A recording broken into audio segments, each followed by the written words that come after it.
에두아르 마네는 인상주의의 탄생을 예고한 인상주의의 선구자로 알려져 있습니다. 1863년 파리의 살롱 전시회에 출품한 풀밭 위의 점심 식사로 마네는 전위적인 모던 아트의 시대를 개창합니다. 이후 아방가르드 미술은 인상주의, 신인상주의, 후기 인상주의를 지나 20세기에는 야수파, 큐비즘 등을 거쳐 20세기 말에 이르면 신표현주의로 이어집니다.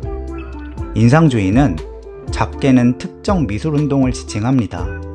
하지만 넓게는 인상주의 운동에 간접적으로 연결되어 인상주의와 유사한 표현 양식을 보이는 미술가들을 통칭합니다.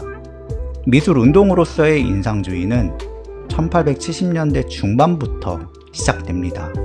그렇지만 마네를 비롯하여 인상주의 운동을 주도한 클로드 모네, 에드가 트가, 오기스트 르누아르, 까미유 피사로, 알프레드 시슬레 등은 그 이전부터 살롱 전시회에 출전하며 파리 미술계에서 활발하게 활동하였습니다.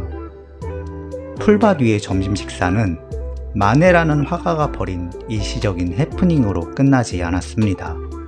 단번에 프랑스 미술계의 악동으로 떠오른 마네는 자신의 악명을 즐긴다는 듯 연이어 문제작들을 발표합니다.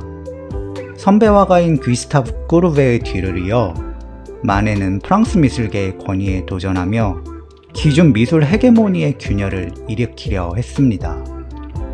마네의 도발적 행동에 영감을 받은 그 주변의 미술가들 역시 과감한 도전을 시도합니다.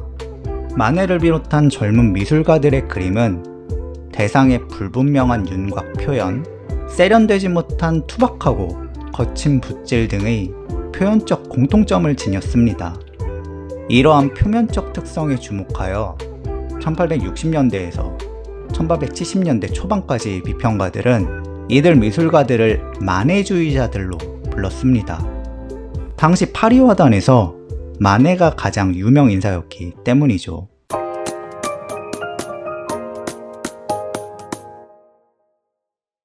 마네를 유명인사로 만들어준 풀밭 위의 점심 식사는 본질적으로는 인상주의와 거리가 먼 작품입니다.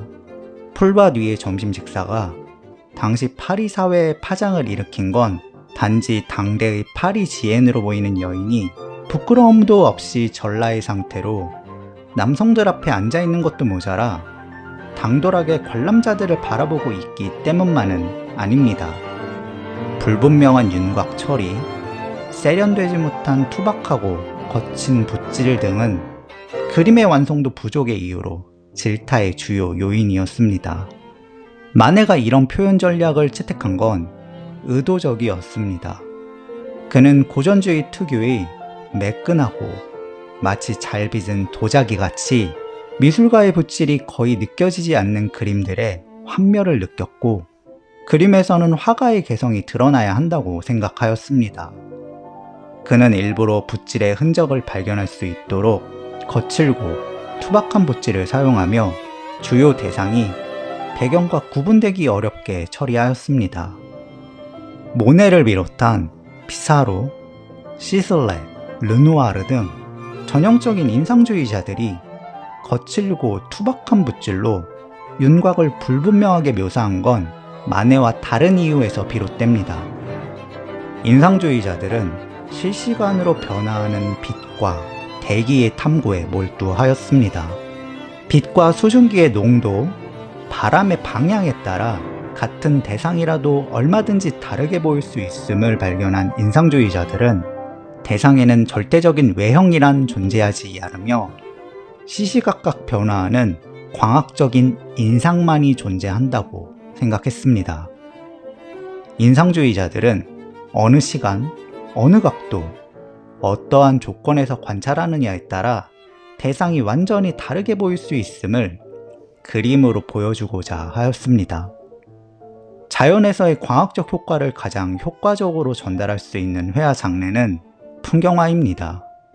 인상주의자 중 상당수가 풍경화가이며 풍경화가 인상주의 운동에서 차지하는 비중이 상당히 높은 것도 이 때문입니다. 실시간으로 변화하는 빛과 대기, 광학적 효과에 처음으로 관심을 보인 미술가들은 터너, 존 컨스터블과 같은 19세기 초반 영국의 미술가들이었습니다. 경험주의 철학이 발달하고 계몽주의가 시작된 영국답게 19세기의 영국 미술가들 역시 과학의 시각에서 그림에 접근하였습니다. 광학을 연구하는 자연과학자가 실내에서 암시를 조성하여 실험하듯 미술가들은 자연에서 직접 자연을 관찰하고 자신이 관찰한 결과를 캔버스로 재현하였습니다. 그들에게 미술은 과학의 또 다른 이름이었습니다. 터너와 컨스터블은 자연을 관찰한 결과를 정확하게 기록하기 위하여 캔버스를 들고 나가 야외에서 그림을 완성하였습니다. 현대인에게는 야외에서 이제를 세워둔 캔버스 앞에서 유화로 그림을 완성하는 미술가의 모습은 낯설지 않습니다. 그러나 마네가 풀바디의 점심 식사를 완성한 1860년대 초반에 프랑스에서만 하더라도 이는 흔치 않았습니다. 물론 알브레이트 듀러를 비롯해 이미 르네상스 시대에도 미술가들은 사실적인 자연 풍경을 담기 위하여 실경을 직접 관찰하였습니다. 그러나 그들은 스케치북에 펜으로 스케치를 하거나 수채 물감이나 파스텔로 간단하게 실경을 그릴 뿐 최종 작업은 반드시 실내에서 유화로 작업하였습니다. 풀바디의 점심 식사에서 자연은 주요한 요소이지만 마네 역시 전통 방식에 따라 실내에서 그림을 완성하였습니다. 그러나 19세기 후반에 일명 인상주의자들은 마네와 달랐습니다. 그들은 터너와 컨스터블처럼 광학적 효과에 관심을 쏟았습니다. 인상주의자들은 지금 자신의 눈앞에서 시시각각 변화하는 풍경을 바로 캔버스에 담아내고자 하였습니다. 그렇기 때문에 그들에게 그림을 스튜디오에서 완성하는 건 큰 의미가 없었고 현장에서 지금 자신의 눈앞에 펼쳐진 광경이 바뀌기 전에 바로 완성해야만 했습니다. 그 이전에는 유화에서 단 한 번도 강조된 적이 없었던 속도가 처음으로 중요한 요소로 대두되는 겁니다. 빠른 시간 내에 그림을 즉석에서 완성해야 하기 때문에 사전 드로잉은 시간만 잡아먹을 뿐 전혀 필요하지 않았습니다. 애초에 드로잉 자체를 하지 않기 때문에 그림에서 드로잉의 흔적을 발견하는 것 자체가 불가능합니다.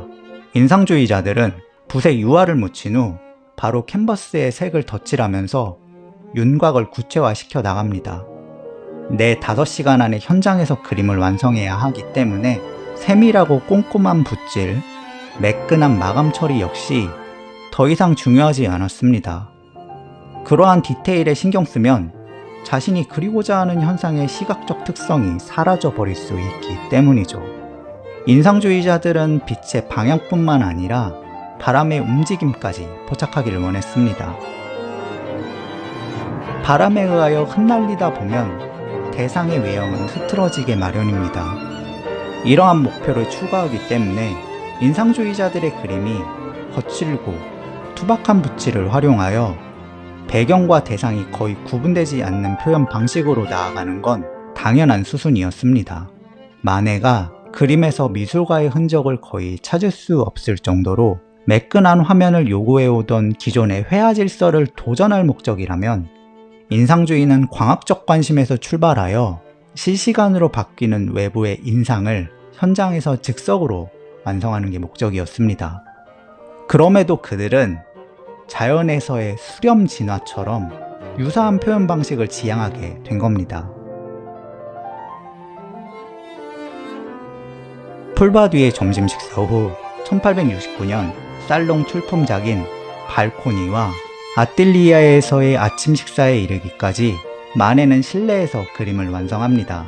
1869년부터 마네는 외부에서 그림을 그리는 시도를 하였으며 인상주의가 등장한 후에는 다른 인상주의자들처럼 광학적 효과에 관심을 가지며 실외를 배경으로 자연광이 돋보이는 그림들로 완전히 넘어갑니다. 아방가르드 미술 운동인 인상주의를 촉발시킨 건 마네지만 마네는 인상주의가 탄생한 이후에는 오히려 인상주의로부터 영향을 받게 됩니다.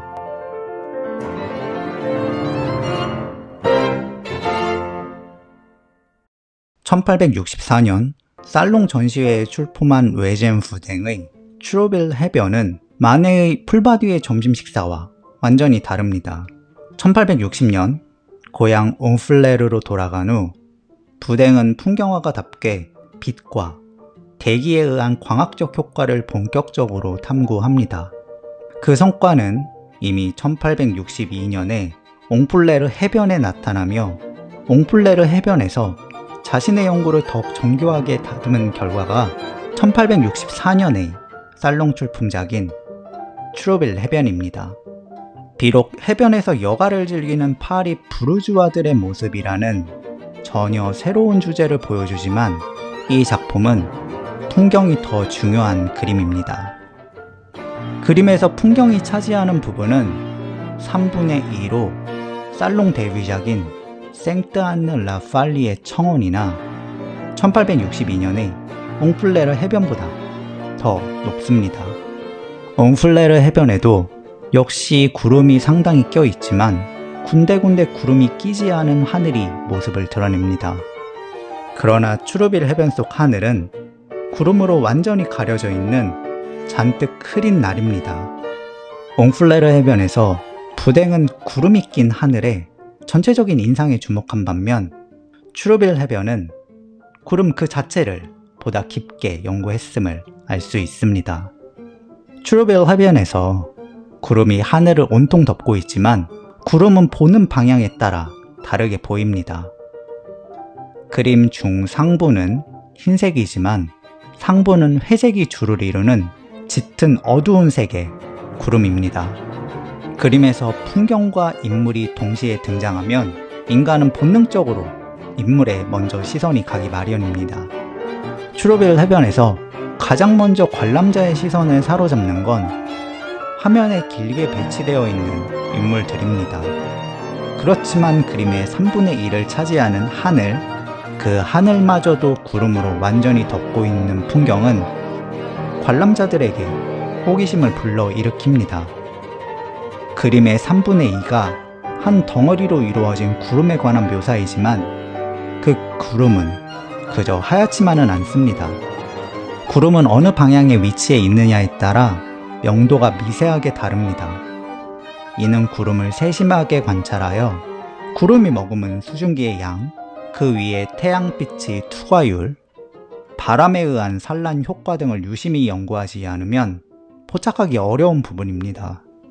추루빌 해변 속 하늘을 온통 뒤덮은 구름은 부댕이 1860년대 빛과 대기, 바람에 의한 광학적 효과에 상당히 몰두했으며 이를 그림으로 재현하기 시작했음을 입증합니다. 부댕은 인상주의가 태동하기 무려 10년 전부터 인상주의가 추구한 회화적 실험을 전개해 나간 겁니다. 추루빌 해변은 눈높이 시점에서 절반 이상은 하늘과 풍경을, 그 아래의 나머지 절반은 넓게 펼쳐진 지상에서의 모습을 가로로 긴 파노라마 방식으로 보여줍니다. 이 구도는 르누아르가 1867년에 완성한 퐁데지아르와 정확하게 일치합니다. 부댕은 파리로부터 북서쪽으로 멀리 떨어진 노르망디의 해변을 그렸다면 르누아르는 휴양지가 아닌 생강이 흐르는 대도시 파리의 풍경을 선택했다는 차이만 있을 뿐입니다. 르누아르의 퐁데지아르가 일정한 거리를 두고 관찰한 인명이 동시대 파리 부르주아들의 모습을 제시하고 있다는 것 역시 부댕의 추루빌 해변과 동일합니다. 르누아르는 부댕과 개인적인 친분은 없던 걸로 알려져 있습니다.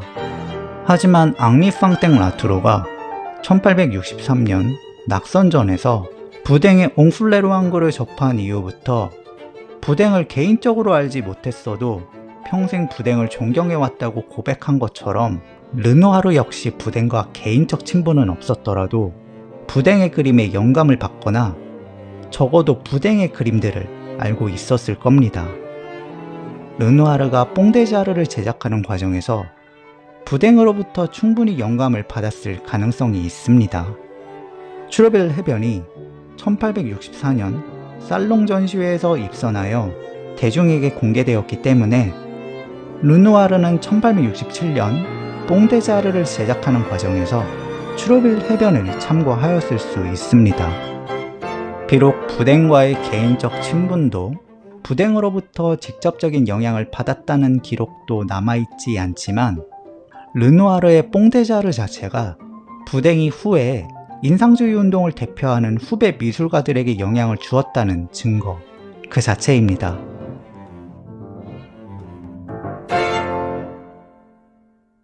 부댕의 츄르빌 해변은 르누아르에게만 영향을 준 건 아닙니다. 다른 동료 및 후배 미술가들에게도 상당한 영향을 미쳤습니다.